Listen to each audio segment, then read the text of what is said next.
तो आपका सीधे सीधे कहने का ये है कि केवल संत रामपाल जी महाराज ही तत्वदर्शी संत है, बाकी सब उनको कोई ज्ञान ही नहीं है। हाँ, तत्वदर्शी संत तो संत रामपाल जी महाराज जी के अलावा कोई भी पृथ्वी पर संत नहीं है, मैं गारंटी से इस बात को कहता हूँ। अच्छा, हाँ, तो आप और क्या कहना चाहेंगे? बस मैं ये कहना चाहता हूं कि नकली धर्मगुरुओं से मैं प्रार्थना करना चाहता हूं कि आप भी उसी परमात्मा की संतान हैं और अपना कल्याण कराएं और इस भोली भाली जनता को मत बहकाएं।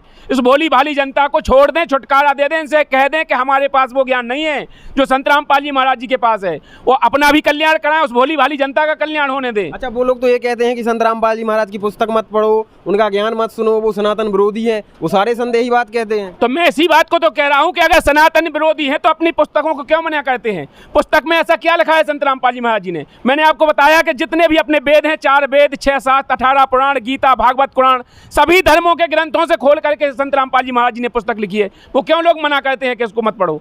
उनको तो कहना चाहिए कि पढ़ो, अगर सच्चाई है तो हमें भी बताओ, हम भी चलेंगे उनकी शरण में। वो कहते हैं माइंड डाइवर्ट कर देते हैं वो लोग, मतलब भ्रमित कर देते हैं। यार भ्रमित तो जे लोग करें बैठे हैं, इनकी रोजी रोटी बंद हो रही है। जे लोग भ्रमित करें बैठे, हमें बताइए। मैंने आपसे कहा है जितने भी नाम देते हैं, जो कह देते हैं 5-6 मंत्र बता देते हैं, मैं कहते हैं कोई भी जाप कर लो आपका मोक्ष हो जाएगा। यार आपको बुखार चढ़ा है, हम आपके सामने 10-20 टेबलेट डाल दें, कहते हैं कोई भी उठा के खा लो आपका बुखार ठीक हो जाएगा। हो जाएगा नहीं, वो डॉक्टर जो देगा वही होगा उससे। तो नमस्कार साथियों, मैं राहुल और मैं अभी मौजूद हूँ बैतूल आश्रम में। और यहाँ पर देखिए संत रामपाल जी महाराज जी के सानिध्य में एक विशाल भंडारा होने वाला है। तो यहाँ पर हम पहुँच चुके हैं। अभी यहाँ पर देखिए यहाँ की जो तैयारियाँ हैं वो जोरों शोरों से यहाँ पर चल रही हैं और हमें यहाँ पर एक सर मिल चुके हैं। हम इनसे थोड़ा बातचीत करने की कोशिश करते हैं। नमस्कार सर, क्या नाम है आपका? नमस्कार हेमंत जी। हेमंत जी, आप मुझे एक बात बताइए, आप कहाँ से हो? आप पहले ही बताइए मुझे। मैं जिला निवाड़ी MP का रहने वाला हूँ। देखिए, मैं यहाँ पर जो है मुझे जो है बैतूल आश्रम का यहाँ पर देखिए मुझे निमंत्रण गया था कि यहाँ पर एक विशाल भंडारा होने वाला है, तो मैं यहाँ पर पहले ही आ चुका हूँ। लेकिन सर, मैंने एक चीज़ सुनी है कि संत रामपाल जी महाराज जितने भी साधु संत हो गए उनकी सबकी बुराइयाँ करते हैं, कि कहते हैं कि उनको कोई ज्ञान नहीं है। तो सर ऐसा कैसे हो सकता है कि उनको कोई ज्ञान नहीं है? क्या संत रामपाल जी महाराज को ही केवल ज्ञान है, बाकी किसी संतों को कोई ज्ञान नहीं है? देखिए सर, वैसे मैं आपको बताऊं, संत रामपाल जी महाराज जी किसी की बुराई नहीं कहते हैं और संत रामपाल जी महाराज जी ने आज तक किसी की बारे में ये नहीं कहा है कि इनको ज्ञान नहीं है। उन्होंने कहा है कि ये अनजान हैं। इनको क्या है कि जो इनके अनजान कैसे हैं सर? अनजान कैसे कह दिया आपने उनको? देखिए, सदग्रंथों से परिचित नहीं है। अगर सदग्रंथों से परिचित होते तो संत रामपाल जी महाराज जी कभी नहीं कहते, क्योंकि अपने जो सदग्रंथों में लिखा है वो जितने भी धर्मगुरु हैं अपने सदग्रंथ खोल के नहीं दिखाते। केवल संत रामपाल जी महाराज जी सदग्रंथों से परिचित हैं, बाकी सब ऐसे हुआ बाई बक रहे हैं। देखिए, बिल्कुल आप सही कह रहे हैं, सब हुआ बाई बक रहे हैं, क्योंकि आजकल कोई भी संत, कोई भी कथावाचक, जितने भी धर्मगुरु हैं, किसी ने भी आज तक ये नहीं बताया कि हमारे ग्रंथों में लिखा क्या है। अच्छा। जो भी धर्मगुरु हैं वो अपने ग्रंथों को खोल के नहीं दिखाते हैं, अपने मनगढ़ंत कहानियां सुनाते हैं। और गीता अध्याय 16 के श्लोक नंबर 23 में कहा है कि जो पुरुष शास्त्र विधि को त्याग कर अपनी इच्छा से मनमाना आचरण करते हैं, ना तो उनका मोक्ष होता है, ना गति, ना किसी प्रकार का सुख होता है। तो सब मनमाना आचरण कर रहे हैं, कोई शास्त्र के आधार से भक्ति विधि नहीं बता रहे। मनमाना कैसे कर रहे हैं? वो बताते हैं कि वेदों में लिखा है कि आप भगवान राम की भक्ति कीजिए, भगवान जो है श्री कृष्ण की भक्ति कीजिए, राधे राधे का जाप करिए, यही मोक्ष मार्ग है। देखिए, वो कहते हैं ओम नमः शिवाय जपिए, कोई कहता है हरे राम राम जपिए, कोई कहता है मतलब ओम नमः भगवते वासुदेव, मतलब इतने मंत्र बताते हैं कि अनगिनत मंत्र बताते हैं। लेकिन आज तक किसी भी आपके जितने भी कथावाचक हैं, जितने भी धर्मगुरु हैं, आज तक किसी ने खोल कर प्रमाणित नहीं किया है कि ये फलानी जगह लिखा है और ये लिखा है कि मोक्ष मंत्र है। कहीं किसी ने प्रमाणित करके बताया कि ये है मोक्ष मंत्र? बताया है? बताइए आप। नहीं, वो अपने पुराणों से बताते हैं भक्ति की, आप राधे राधे का जाप करिए, यही इससे ही मोक्ष होगा, और आप जो है तीर्थ व्रत कीजिए और श्राद्ध निकालिए, और यही भक्ति है, यही इसी से मोक्ष होता है। देखिए सर, गीता जी में स्पष्ट मना किया है तीर्थ व्रत करने वालों को। अपने गीता अध्याय 9 के श्लोक नंबर 25 में स्पष्ट कहा है कि जो भूतों को पूजते हैं वो भूत बनते हैं, पितरों को पूजते हैं पितर बनते हैं, देवताओं को पूजने वाले देवगति को जाते हैं, पुनः जन्म मृत्यु में फिर भी जाते हैं। और ये भी तो कहा है कि मुझे पूजने वाला जन्म मरण में नहीं होता है, उस जो है शाश्वत धाम को प्राप्त होता है। श्री कृष्ण ने बोला है ऐसा? नहीं, श्री कृष्ण ने ये नहीं बोला है कि शाश्वत धाम में जाता है मुझे पूजने वाला। ऐसे नहीं बोला। गीता अध्याय नंबर 8 के श्लोक नंबर 16 में कहा है कि हे अर्जुन, और जो मेरी भक्ति करता है वो शाश्वत धाम को प्राप्त हो जाता है। यार अच्छा, बताइए इस बारे में। यार, गीता अध्याय 8 के 16 में कहाँ कहा है कि मुझे प्राप्त होता है? उन्होंने तो ये कहा है, उसमें ये लिखा है कि ब्रह्म लोक तक गिरे हुए प्राणी पुनर्वृत्ति में है, लेकिन अर्जुन मुझे पूजने वाला उसका जन्म मरण नहीं होता, जो मेरी भक्ति करता है उसका जन्म मरण नहीं होता है, वो पूर्ण मोक्ष प्राप्त करता है। अरे यार, गीता जी में तो वो स्वयं ये कह रहे हैं कि अर्जुन तू नहीं जानता, मैं जानता हूँ, तेरे मेरे कई जन्म हो चुके हैं, अलौकिक हैं, तू मुझे नहीं जानता है, हमारे तुम्हारे तो कई जन्म हो चुके हैं, हमारा तो जन्म मरण होता है। वो कैसे कह रहा है कि हमारे शरण में आ जा तेरा मोक्ष हो जाएगा? बताइए, वो स्वयं कहता है इस बात को। जो गीता ज्ञान दाता है। अब कृष्ण भगवान को मान लो तो कृष्ण भगवान गीता अध्याय 18 के श्लोक नंबर 62 में कहा है, हे अर्जुन तू पूर्ण तरह से पूर्ण परमात्मा की भक्ति चाहता है, मोक्ष चाहता है, तो उस परमेश्वर की शरण में जा, जिसकी कृपा से सनातन धर्म और शाश्वत धाम को प्राप्त होगा। लेकिन गीता अध्याय नंबर 18 के श्लोक नंबर 66 में भी तो कहा है कि मेरी शरण में आ जा, देखिए ब्रज का मतलब, मैं तुझे सभी कर्मों से मोक्ष कर दूंगा। देखिए ब्रज का मतलब आप जानते हैं, ब्रज का मतलब जाना होता है क्या आना, पहले आप ये बताइए।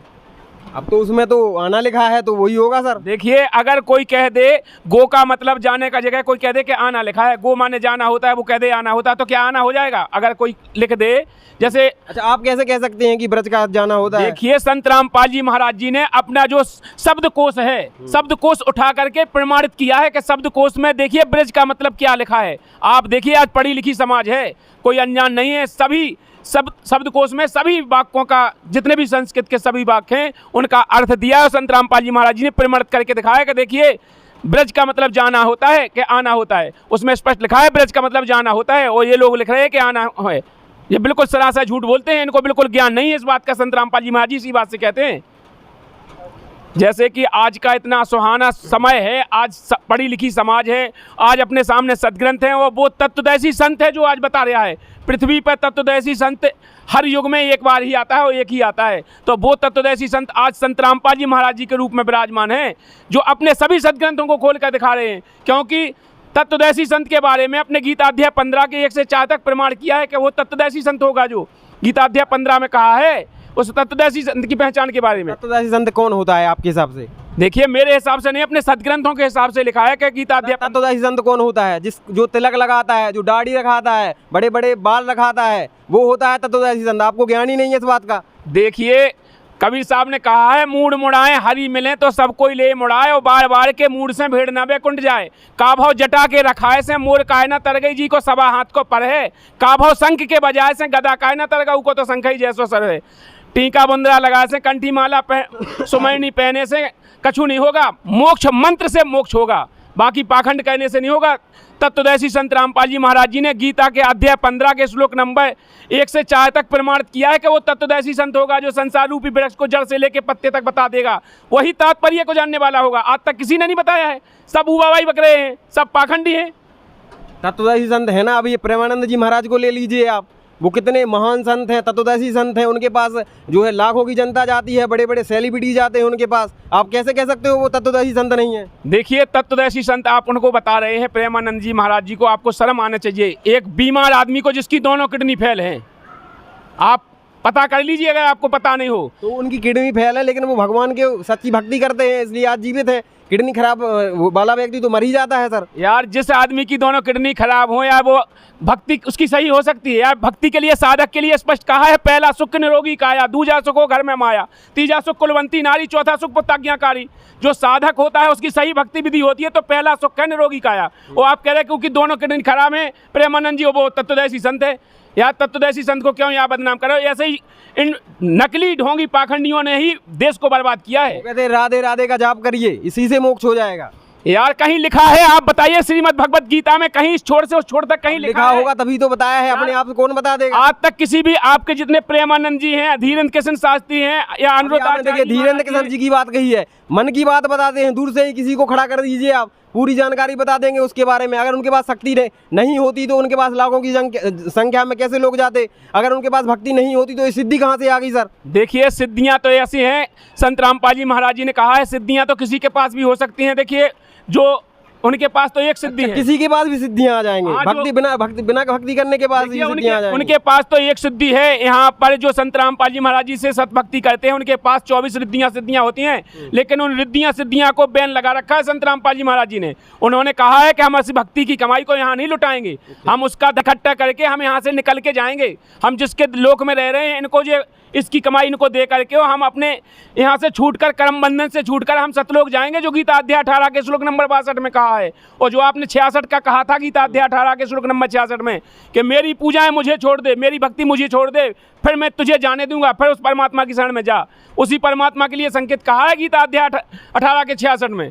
तो यहाँ की सबकी भक्ति कमाई इनको दे करके हम अपने लोग को चले जाएंगे। सर अपने सनातन धर्म में एक से एक बड़े संत पड़े हुए हैं सर, आप यहाँ कहाँ पर फंस गए हो सर? और आप कैसी बहकी बहकी बातें कर रहे हो? इतने संत हैं उनको आप नकली बता रहे हो सर।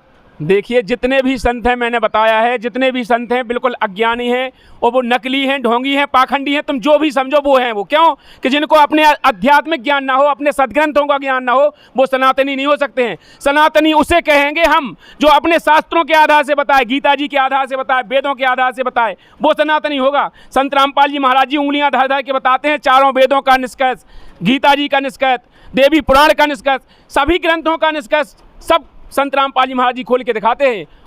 सर देखिए, आपने हमें काफ़ी सारी बातें बताई हैं, लेकिन जो हमारे सनातन धर्म के जो अनिरुद्धाचार्य महाराज जी हैं और भी काफ़ी सारे संत हैं, वो बताते हैं कि जो वृंदावन है वहाँ पर भक्ति का केंद्र है। लेकिन आप यहाँ पर आए हो, यहाँ पर क्या है बताइए? आपको वहाँ जाना चाहिए वृंदावन में, जहाँ पर भक्ति, राधा स्वयं आई, श्री कृष्ण जी आए, वहाँ पर भक्ति है, और यहाँ पर क्या है आपको बताइए? देखिए आपने कहा है कि वृंदावन जाना चाहिए, वहाँ पर भक्ति का केंद्र है। यार वृंदावन में अभी कौन सी राधा आई, अभी बताइए? अरे वो तो आई थी, वो चली गई जब उनकी भक्ति नहीं की उनके बाद। राधा राधा जब वो चले आएंगे बिहारी, मतलब श्री कृष्ण जी आ जाएंगे जपने से राधा राधा, आप बोल रहे हो कि इससे कुछ नहीं होगा? और देखिए एक तो सबसे बड़ा यहाँ पर झगड़ा हो जाएगा। अगर एक बात बताइए आप, अगर आपसे हमें प्रेम करना हो, आपकी बीवी का हम नाम लें, तो आप हमसे खुश हो जाएंगे कि लड़ाई हो जाएगी? यार इतना बड़ा दुष्प्रचार नहीं करिए। जैसे आप बताइए राधे का नाम लेंगे, किसने खुश हो जाएंगे? बताइए आप, कितना बड़ा पाखंड है यार। अरे यार जिसे अगर खुश करना है तो उसी का नाम लो, तब मानेंगे। अच्छा, आप करें तो भक्ति और सनातन धर्म के जो लोग करें वो पाखंड, ऐसा कैसे संभव है? मैंने आपसे कहा है कि सनातन के नाम पर आप लोग बदनाम कर रहे हैं, सभी देवी देवताओं को बदनाम कर रखा है आप लोगों ने, और जितने भी आपके साधु संत हैं इन लोगों ने सनातन को बदनाम कर रखा है। सनातन का नाम लेकर के और जो बिल्कुल पाखंड फैला रहे हैं, सनातन की बात एक नहीं मानते हैं, गीता जी की एक बात नहीं मानते हैं, रामायण की एक नहीं बात मानते हैं। रामायण में स्पष्ट लिखा है, क्या लिखा है रामायण? रामायण में कहा है कि कलियुग योग न यज्ञ न ज्ञाना, एक आधार नाम गुणगाना। कलयुग के अंदर कोई पाखंड नहीं करना चाहिए, कलयुग के अंदर कोई पाखंड करने की जरूरत नहीं, स्पष्ट लिखा है। वो यहाँ पर सबने पाखंड करवा रहे हैं। आप यहाँ पर क्या कर रहे हैं? यहाँ पर हम अपने संत रामपाल जी महाराज जी को सदभक्ति के द्वारा यहाँ पर 3 दिन चल रहा है ना? अभी आपने पहले सुनिए, यहाँ पर पहले सदभक्ति का अपने ग्रंथों के अनुसार जो अपने वेदों में जो लिखा है, उस वेदों की वाणी के द्वारा कहा, रामायण में केवल लिखा है कि नाम का गुणगान करना है। हाँ। लेकिन अभी आप बोल रहे हैं कि यहाँ पर भंडारा चल रहा है। हाँ, तो भंडारा करना चाहिए, भंडारे के लिए मना थोड़ी किया है। उसमें तो 5 यज्ञ बताए हैं अपने गीता जी में, अपने 5 यज्ञ बताए हैं, 5 यज्ञ करना चाहिए। वेदों में 5 यज्ञ बताए हैं और पूरी जानकारी और तत्वदर्शी संत देगा उसकी जानकारी। गीता अध्याय 4 के 34 में कहा है वो तत्वदर्शी संत होगा, वो तत्वदर्शी संत बताएगा भक्ति विधि को। आज तक ये तत्वदर्शी संत कोई था ही नहीं, इनको क्या पता है भक्ति कैसे करना चाहिए? संत रामपाल जी महाराज जी भक्ति बताते हैं, जो 5 यज्ञ बताते हैं, 5 यज्ञ पूरे करना चाहिए। जब साधक की जन्म मरण से चक्कर छूटेगा, हो जाकर के वो सतलोक चला जाएगा। 5 यज्ञ में क्या आता है? क्या व्रत करना 5 यज्ञ में नहीं आता है? क्या तीर्थ करना 5 यज्ञ में नहीं आता है? क्या श्राद्ध निकालना 5 यज्ञ में नहीं आता है? बताइए सर आप। देखिए ये कहीं लिखा है, आप मैंने आपको पहले बता दिया है कि श्राद्ध की बात आप बिल्कुल मत करिए। गीता यज्ञ भी होते हैं, वहाँ पर मंत्र पढ़े जाते हैं, वेदी हवन होता ही है, यज्ञ नहीं है और क्या है? अरे यार हवन यज्ञ ये नहीं है, हवन यज्ञ के लिए तो मना किया है। अच्छा, आप बोले कि हवन यज्ञ? वो हवन यज्ञ क्या है उसको आप समझे नहीं। ये हवन यज्ञ थोड़ी है। हवन यज्ञ क्या है? हवन यज्ञ होता है जैसे हम लोग ज्योति जलाते हैं, ज्योति जला करके उसमें घी जलाते हैं, ज्योति यज्ञ करके, उसे हवन यज्ञ कहते हैं। ज्ञान यज्ञ उसे कहते हैं जहाँ पर ज्ञान चर्चा हो, सत्संग हो, सत्संग को ज्ञान चर्चा ज्ञान यज्ञ कहते हैं। प्रणाम यज्ञ जो हम परमात्मा को प्रणाम कहते हैं, प्रणाम यज्ञ होता है। दान यज्ञ, दान धर्म जो कहते हैं वो दान यज्ञ होता है। और सत्संग सुनते हैं उसे अपना जो ज्ञान यज्ञ है वो है। ऐसे 5 यज्ञ जो संत रामपाल जी महाराज जी ने बताए हैं, वो 5 यज्ञ ये हैं, वो अपने वेदों में प्रमाणित करके बताए हैं। आज जितने भी धर्मगुरु हैं इन्होंने केवल अपना धंधा बना रखा है, इनको अपने जनता से कोई मतलब नहीं है। जनता तो भाड़ में जाए, इनकी जेबें भरते जाएं और बस इनका काम चलता जाए। हम एक भी पैसा नहीं लेते, हम फ्री में करते हैं सब कुछ। आपने देखा है धीरेन्द्र कृष्ण शास्त्री एक अकेले चरण छूने के 50,000 रुपये लेता है, आपको पता है? चरण छूने के 50,000 रुपये लेता है। अगर उससे बात करनी है तो लाखों रुपए लेता है। आप कह रहे कि कुछ नहीं, और ये केवल सोशल मीडिया पे केवल जो प्रचार प्रसार के लिए हैं, तो ये सोशल मीडिया पे अपना धंधा बना के रखा है। इनने एक कथा के हैं मालूम 50-50 लाख रुपए लेते हैं जी। आप कह रहे कुछ नहीं लेते हैं एक कथा के। मतलब आपका सीधे सीधे कहने का ये है कि केवल संत रामपाल जी महाराज जी तत्वदर्शी संत हैं, बाकी सब उनको कोई ज्ञान ही नहीं है। हाँ, तत्वदर्शी संत तो संत रामपाल जी महाराज जी के अलावा कोई भी पृथ्वी पर संत नहीं है, मैं गारंटी से इस बात को कहता हूँ। अच्छा, हाँ, तो आप और क्या कहना चाहेंगे इसी बस मैं ये कहना चाहता हूं कि नकली धर्मगुरुओं से मैं प्रार्थना करना चाहता हूं कि आप भी उसी परमात्मा की संतान हैं और अपना कल्याण कराएं और इस भोली भाली जनता को मत बहकाएं। इस भोली भाली जनता को छोड़ दें, छुटकारा दे दें, इनसे कह दें कि हमारे पास वो ज्ञान नहीं है जो संत रामपाल जी महाराज जी के पास है। वो अपना भी कल्याण कराएं, उस भोली भाली जनता का कल्याण होने दें। अच्छा, वो लोग तो ये कहते हैं कि संत रामपाल जी महाराज की पुस्तक मत पढ़ो, उनका ज्ञान मत सुनो, वो सनातन विरोधी है, वो सारे संदेही बात कहते हैं। तो मैं इसी बात को तो कह रहा हूं कि अगर सनातन विरोधी है तो अपनी पुस्तकों को क्यों मना करते हैं? पुस्तक में ऐसा क्या लिखा है संत रामपाल जी महाराज जी ने? मैंने आपको बताया कि जितने भी अपने वेद हैं, 4 वेद, 6, 7, 18 पुराण, गीता, भागवत, कुरान, सभी धर्मों के ग्रंथों से खोल करके संत रामपाल जी महाराज जी ने पुस्तक लिखी है। वो क्यों लोग मना करते हैं कि इसको मत पढ़ो? उनको तो कहना चाहिए कि पढ़ो, अगर सच्चाई है तो हमें भी बताओ, हम भी चलेंगे उनकी शरण में। वो कहते हैं माइंड डाइवर्ट कर देते हैं वो लोग, मतलब भ्रमित कर देते हैं। यार भ्रमित तो जे लोग करें बैठे हैं, इनकी रोजी रोटी बंद हो रही है। जे लोग भ्रमित करें बैठे, हमें बताइए। मैंने आपसे कहा है जितने भी नाम देते हैं, जो कह देते हैं 5-6 मंत्र बता देते हैं, मैं कहते हैं कोई भी जाप कर लो आपका मोक्ष हो जाएगा। यार आपको बुखार चढ़ा है, हम आपके सामने 10-20 टेबलेट डाल दें, कहते हैं कोई भी उठा के खा लो आपका बुखार ठीक हो जाएगा। हो जाएगा नहीं, वो डॉक्टर जो देगा वही होगा उससे। तो क्या वो डॉक्टर सही है कि अगर वो कह दे कि जी एक खोवा गोली फेंक दे आपके सामने, कह दे कि आपका कैंसर है, एक भी कोई भी गोली उठा के खा लो ठीक हो जाओगे? हो जाओगे? देखिए बिल्कुल वो मरीज को मारेगा। तो इसी तरह ये जितनी भोली भाली जनता है उसको भ्रमित करे बैठे हैं और इस भोली भाली जनता को गुमराह कर रहे हैं, उसका तो नाश कर रहे हैं और साथ में अपना भी नाश कर रहे हैं। इसलिए सभी से हमारी प्रार्थना है कि संत रामपाल जी महाराज जी की शरण में आए। अभी आपने देखा है पिछले दिनों में कैसे आएंगे संत रामपाल जी महाराज, तो जेल में ही है, शरण में कैसे आएंगे भैया? देखिए संत रामपाल जी महाराज जी ने 500 से ज्यादा नामदान के केंद्र खोल रखे हैं और आप जिस जिले से हैं। देखिए लोगों का एक और कहना है कि अगर संत रामपाल जी महाराज इतने सच्चे, महान, तत्वदर्शी सब कुछ हैं तो वो जेल में क्यों है फिर? देखिए वो संत की लीला होती है, संत किस प्रकार से लीला करे। वो भगवान जब वो आता है तो एक साधारण रूप में आता है। वो भगवान अगर अपनी उस पूरी पावर के साथ और पूरी उस प्रकाश के साथ यहाँ पर आ जाए तो अपनी चरम दृष्टि से देख नहीं सकते हैं उसे। जब भी भगवान धरती पे आता है तो एक ऐसी साधारण लीला कहता है कि मनुष्य की तो बात क्या, देवता भी नहीं समझ सकते हैं उसकी कथा लीला को कि क्या करने वाला है। तो संत रामपाल जी महाराज जी साधारण लीला कर रहे हैं। आज ये बताइए कि संत रामपाल जी महाराज जी जेल में बैठे हैं। आज 12 नामदान के महाराज जी अपने ऐसे आश्रम है, आप देख रहे हैं, ऐसे 12 आश्रम पर भंडारा चलेगा, 3 दिन तक भंडारा होगा और 3 दिन तक पूरी पृथ्वी से, चाहे पूरी पृथ्वी क्यों ना आ जाए, यहाँ पर किसी चीज की कमी नहीं पड़ेगी। तो वो भगवान नहीं हो सकता है। इनसे कह दीजिए जितने कथावाचक हैं ये अपनी जेब से एक ही भंडारा करा के दिखा दें। ऐसा संत रामपाल जी महाराज जी साल में 6-6 भंडारे कराते हैं, ऐसे पूरी पृथ्वी को निमंत्रण देके। आज घर घर जाके निमंत्रण दे रहे हैं संत रामपाल जी महाराज जी। उनके शिष्य घर घर जाके निमंत्रण दे रहे हैं कि भाई हमारे निमंत्रण है, आप भंडारे में आओ। और सभी सोशल मीडिया पर निमंत्रण वायरल करके सबको आमंत्रित कर रहे हैं पूरी पृथ्वी को कि आओ संत रामपाल जी महाराज जी का भंडारा ग्रहण करो। तो ऐसा कोई भी पृथ्वी पर संत नहीं है जो ऐसा भंडारा करके दिखा दे। वही भगवान होता है जो ऐसी लीला करता है। ठीक है, धन्यवाद।